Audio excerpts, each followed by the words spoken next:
Okay, so guys, welcome. Good evening to every one of you guys watching. Let me officially welcome you guys to Campus Xplosion podcast. And this is going to be a very interesting podcast. We are going to discuss issues relating to campus fusion, campus explosion. Like, I know we are all gearing up, we are all fired up for campus explosion and so forth. But let me welcome you guys to the lecture hall. And let me welcome you guys to the lecture hall. Yeah, I like the reaction.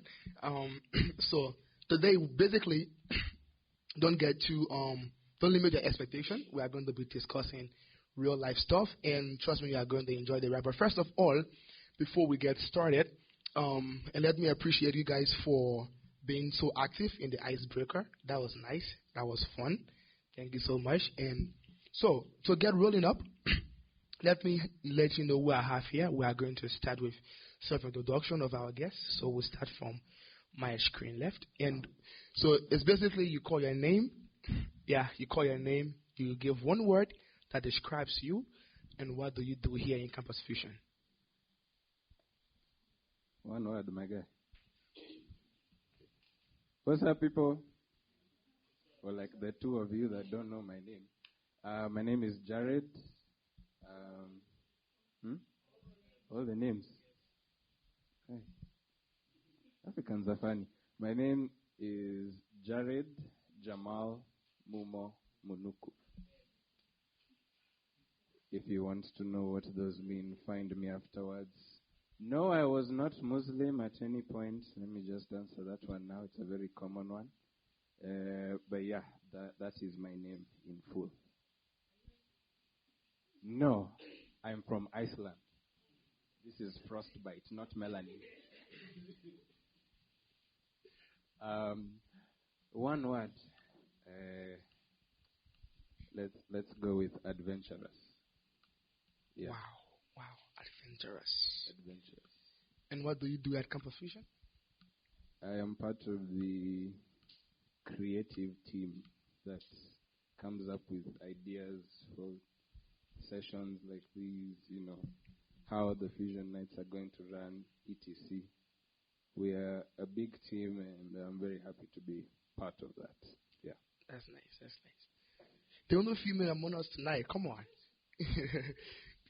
All right. My name is Sandra, and one word that can describe me, it's not limited to one word, but that's what was told us to say. One word that can describe me is spontaneous. And I'm also part of the creative and communication team that works on all this. And I feel important and privileged to be part of this panel tonight. Thank you.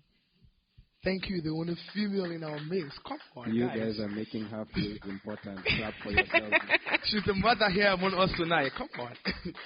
And yeah, we'll give it up to, we'll come to our own mentor and somebody that you guys all know, but somebody that we all take as a mentor. So I won't say much about this guy. Sir, you can introduce yourself for us. My name is David. Okay. I'm the youth pastor here at TNA. Overall, what do? Pretty much, I make you come here. So one word that describes me is I'm daring. Wow. When the youth pastor has spoken, man, there's just something different about the vibes that comes out. And whew. Okay, so basically, my name is Edmund. Edmund is coming, and I'm honored to be your host for tonight's session. And one word that describes me is inspirational. And I serve on the mentorship and outreach team here at Campus Fusion. Basically, what we do is we mentor young people and reach out there to young people, at least creating a safe space for them to confide, that we can be able to propagate the message of what we do here at Campus Fusion. And on this note, I will encourage each and every one of you that have this gift to also volunteer yourself to serve and be part of this message, because this is all kingdom work. And no one is too small or too big to be part of this work. So without much ado, we are going to dive quickly right into our session for today. And so, first of all, there is this issue, right? We live in a world where there have been complications about a lot of things. There have been some form of confusion in the minds of most young people. And one of the reasons of that is the issue of identity. Like, many people has confused the whole issue of identity, especially with young people in this 21st century. So, like, I was attending a conference today, like just this afternoon, and the pastor said, or the speaker said, back then, a few years ago, it was easy to identify a male from a female. You just have a quick look, and you already know if that child is a male or a female. But we currently live in a world where it's kind of challenging now to really describe who is a male and who is a female. And not only that, but everything surrounding who are you is a serious issue in our 21st century. So with a quick question, guys, can you guys basically just explain or just give us a synopsis on because accept it or not, the world is going through crisis. And as cringe as this may sound, it's an identity crisis. Come on. How can there be crisis with identity? So, as cringe as this may sound, the world is going through crisis, and it's an identity crisis. So, guys, can you really elaborate a bit on the whole issue of identity crisis as it may be coined in this world? Or do you really see it as a crisis? Or how do you see the entire thing of the crisis of identity in this era? It's an open question to you guys, right?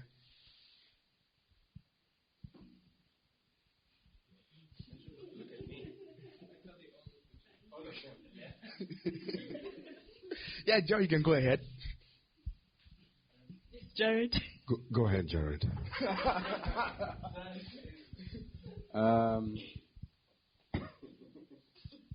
I think now, in this day and age, I think it's fair to say that we are experiencing a bit of an identity crisis.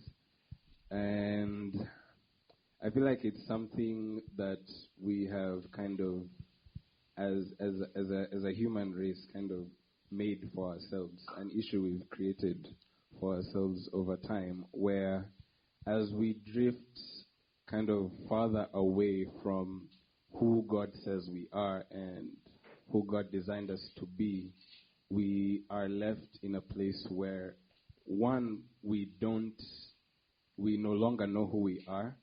Two, we no longer have something or someone to define that for us. Right? To find your identity in God is to find the truth about who you are. And once we leave that truth, it becomes like an open field. Right? It's open. You're like a ship on open water. Water, as far as the eye can see, no land in sight. And you're basically just drifting at that point. So we've come to this place where where the world has had to kind of create its own course, right? The world has now come to this place where we've had to kind of dig for ourselves what's the truth behind identity, like who actually am I or what actually am I? And that becomes a problem because we as humans have finite or limited knowledge on, kind of how we came to be and how, the purposes we have in this life. Though God reveals them to us, God does this thing where he doesn't reveal the full picture. It gets annoying sometimes, but you find there's reason for that, right? And now we're having to dig for ourselves now what is purpose. I don't have God now, so what is identity? He's not the one determining that for me. Cool. What is purpose? Why am I here? Why am I male? Why am I female? Can I change that? And we dig so far that it's like we're digging into our own grave. There was a reason for that illustration. We're digging ourselves into a grave where it's like, well, now I can't get out. What is the answer to anything anymore? Right? And that's now where it's become a crisis. that place of we've dug ourselves into confusion. And the ladder that is Christ and identity within him, we just purposefully ignore. Like, a way out, yeah? Can't possibly be the right one. And we start digging for all the other ones. But we only dig ourselves deeper into it. So that's how I define it as it is now. Thanks. Wow.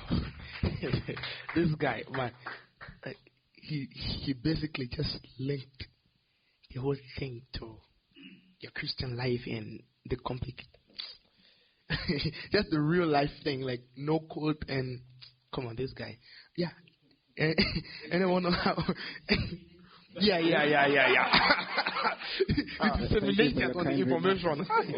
So, guys, as we present, yeah, he's sober. Okay, so, yeah, on the issue of identity, guys, that thing that is quote-unquote crisis. Personally, I don't see it as a crisis. But, yeah, is that the word term to call it? So, guys, how do you think? How do you see the entire quote-unquote crisis? The chair lit there. Okay. Jared basically said most of it, but like, as much as we'd like to ignore it and sweep it under the rug, there is identity crisis, and it's very existent. And a very wise person once said there are three types of identity. There is identity given by Christ, there is identity given by people, and there's the identity we choose to give ourselves. And we forget to realize that our identity was long, predetermined, and we go the false route of trying to figure out our identity, And my sister also told me that the name, that your name is not your name until you choose to respond to it. You might call me Sandra, I'll respond. But if you call me Jared, I'm not going to respond because, that's not my name. All right. Mm-hmm. So the identity, the ultimate identity is identity we receive from Christ. And we as people, we've fallen short to understand how the rest of the identities we've created are basically making us forget our real identity that Christ predetermined in the first place. So that's where everyone is going wrong, trying to create their own identity. You've all heard of them, there's, you're no longer he, her. We see them, there's, So it's crazy, So we should understand that it's always, we have a predetermined identity from Christ. Oof, man, these guys have discussed identity like this. Imagine what the pastor is going to say. Come on. This is just, you don't know what your colleagues had within them until you asked. These guys are able to deliver until you ask them, you won't know what they have in them. Come on, make use of the network we are making, like the network we are making here today. So it's over to you, Pastor. Go ahead. Well, for me, I think it's a generational issue. I think most of you here, not most of us, some of us are millennials. Most of you here are Gen Zs, and Gen Z itself it means everything has been revealed. Like, that is letter Z, or some people say letter Z. There's a lot of information that is outside here that you can just get it at your fingertip. You don't need to go far to get information. And I think that is affecting quite a number of young people today because they think they know it all. And they begin figuring out things by themselves. You really don't. Some of you are even smarter than your parents, by the way. Hard truth. That should not make you look prideful or anything. But the level of education what you've achieved where you are at, some of your parents didn't. So I think the idea of I know it all, or I can do it, or I've achieved it, is a way it's dominating each and every day. Your activities, what you do at school, people you hang around with, places you go to, the area you live in. I mean, there's a lot of things that is contributed by that. So you pretty much build who you are around such ideologies. And the fear that is there is that all this information that has been revealed to us, we don't know what to do with it. Yeah. As we're talking now, we have this chat. It's called Chat GPT. It's killing people. Some people know how to use it well. Some people don't know. The dumb people will continue to be dumb because they even don't know how to ask the right question to Chat. GPT. Yeah. Yeah. Like, So imagine not being smart enough to cheat, man. yeah, so I think all these things are actually leading us into something we call ICU, Identity Crisis, Unit. Oh, hi. The pastor is speaking. Yeah, Hi. so it's a component by itself.